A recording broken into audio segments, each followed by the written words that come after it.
Hello viewers, welcome to my garage. Now you have to excuse the mess, it's a bit of a mess, but I want to show you a very old mountain bike that's been hiding at the back of my garage for far too long.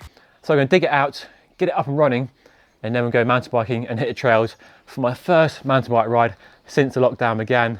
What, 8 weeks ago? I lost count, so yeah, it should be a good day. Weather's looking amazing, as you can see. Let me show you.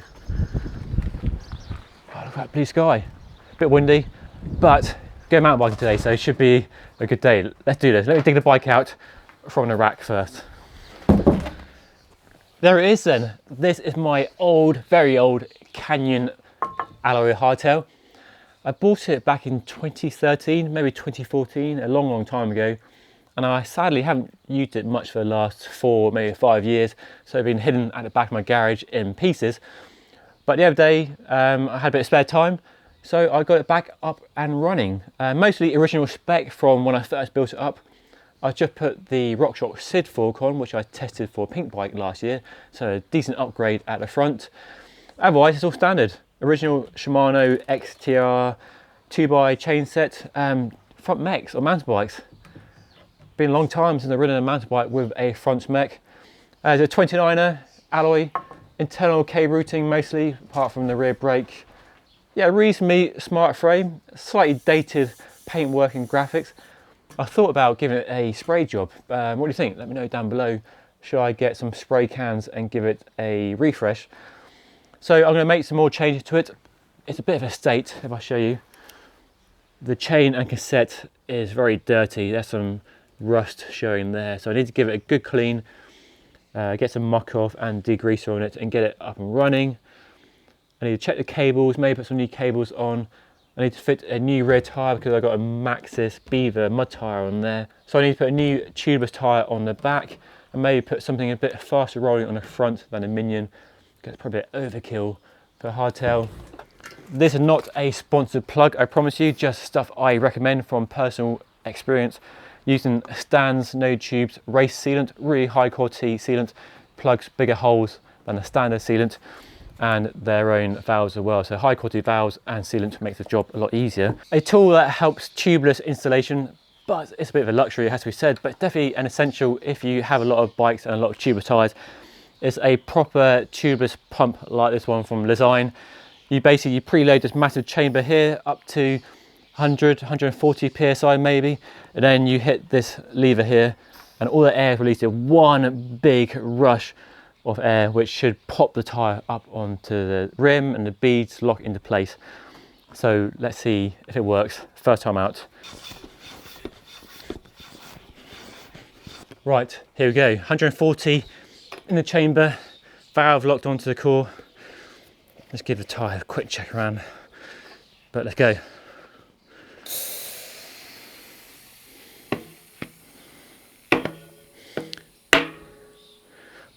Oh, perfect. All that popping and cracking you're hearing is the bead snapping into the bead lock in the rim. Oh, there's another one. And that means you have a successful tubeless installation. And that is how easy it can be sometimes. So good quality rims, good quality tyres, good quality pump, a piece of cake. When you've put your tyre on the rim, just good to give it a bit of a shake, get that sealant moving around, make sure it's sealing any small holes that might be there. Just give it a good shake, give it a good spin like you're driving a car, and that is ready to go. That is much better. A really good clean, degrease the chain, and it all seems to be in good mechanical working order despite being neglected for so many years. Time to go and get changed and hit the trails.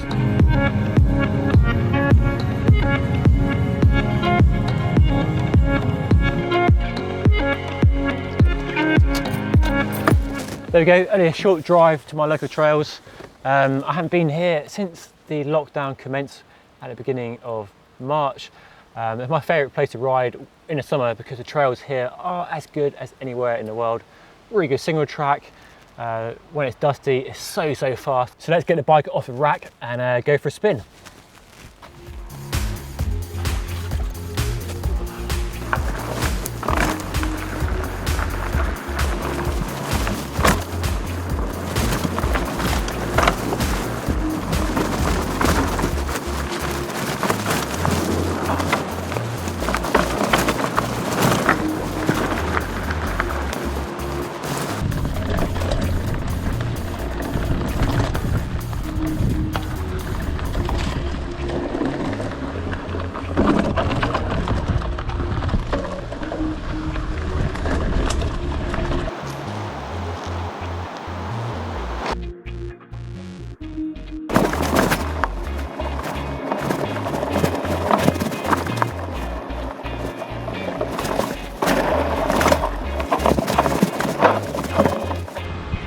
I am properly blown away with how good this bike is, despite its age, despite not having the state-of-the-art progressive geometry.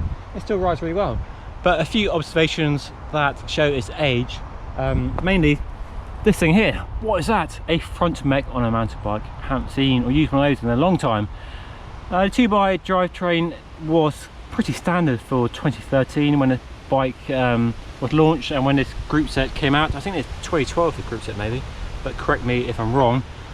It works really well. There's no clutch mechanism in the rear mech, so that is a problem. It's really noisy, and I've dropped the chain once and I'm having to manage the front mech quite a lot. I've only got a small cassette on the back, so that is an issue. 1x would definitely be better, and 1x is better, and this really reminded me how much better and how big an improvement 1x is over 2x. So yeah, that's one big area I've really noticed this bike is showing its age. Other than that though, yeah, it rides really well. I mean, it's hardtail and it's aluminium, so it's stiff and it bucks you around quite a bit. You've got to ride the bike properly, get out of the saddle. And also, I'm missing a dropper post. I don't think I've ridden a bike without a dropper post for a long time, so I'm going to find a dropper post. I think I've got one in the garage somewhere, which I can repurpose and put on this bike, so that would be a definite change. But other than that, yeah, it's riding really well. Going that way now.